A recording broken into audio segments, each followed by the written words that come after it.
pagi saudara-saudari yang dikasihi Kristus. Mari kita mengawali hari baru dengan mendengarkan firman Tuhan yang diambil dari Injil Matius bab 4 ayat 18 sampai dengan 22. Tuhan bersamamu. Inilah Injil suci menurut Matius. Pada suatu hari ketika ia sedang berjalan menyusur danau Galilea, ia melihat dua orang bersaudara, yaitu Simon yang disebut Petrus dan Andreas saudaranya. Mereka sedang menebarkan jala di danau, sebab mereka itu penjala ikan. Yesus berkata kepada mereka, "Mari, ikutilah aku, dan kamu akan kujadikan penjala manusia." Mereka pun segera meninggalkan jalannya, lalu mengikuti Yesus. Setelah Yesus pergi dari sana, dilihatnya pula dua orang bersaudara, yaitu Yakobus, anak Zebedeus, dan Yohanes saudaranya, bersama ayah mereka, Zebedeus, sedang membereskan jala di dalam perahu. Yesus memanggil mereka dan mereka segera meninggalkan perahu serta ayahnya, lalu mengikuti dia. Demikianlah sabda Tuhan.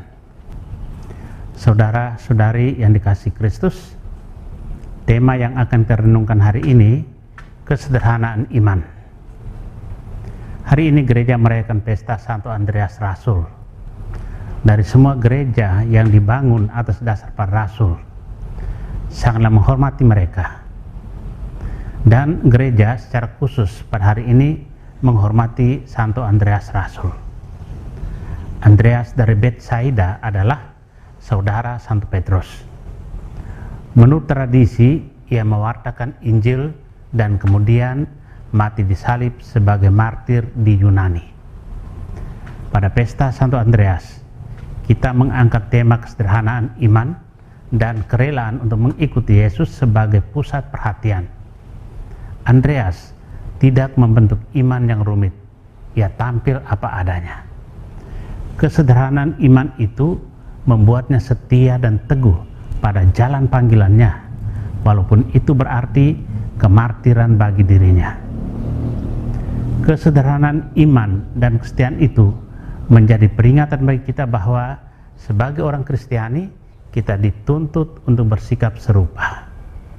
Hanya dengan itu kita dapat menunjukkan kualifikasi yang layak di hadapan Tuhan.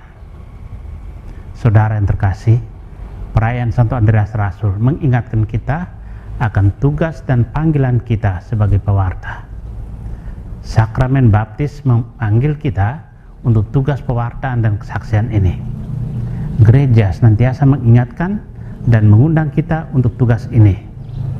Sampai sekarang, gereja membutuhkan tangan kita untuk menjadi perpanjangan tangan Tuhan.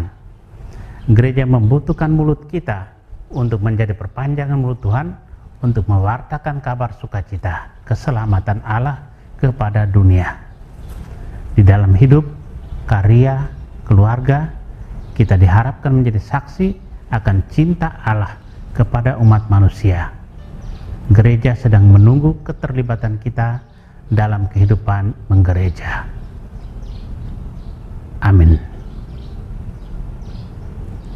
Marilah kita berdoa. Tuhan, pagi ini kembali kami naikkan syukur dalam doa dan permohonan. Terima kasih sudah menjaga kami saat tidur maupun bangun. Terima kasih untuk udara sejuk dan segar pagi ini. Tuhan, kami hendak beraktivitas. Kami mohon tuntunan dan pemeliharaan-Mu. Jauhkanlah kami dari yang jahat dan berilah kami kekuatan dan kesehatan.